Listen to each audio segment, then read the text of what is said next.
एक महत्त्वाची बातमी समोर येते। नाशिकमधील सीसीटीव्ही फुटेज लोकशाहीच्या हाती।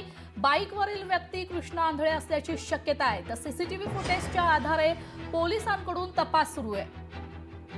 नाशिकमधील सीसीटीव्ही फुटेज लोकशाहीच्या हाती। बाईकवरील व्यक्ती कृष्णा आंधळे असल्याची शक्यता आहे। तर सीसीटीव्हीच्या फुटेजच्या आधारे पोलिसांकडून तपास सुरू आहे।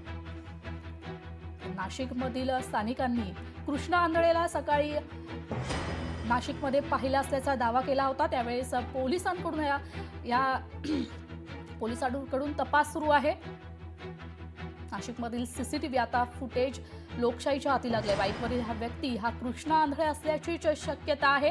सीसीटीव्ही फुटेजच्या आधारे पोलिसांकडून आता तपास सुरू आहे।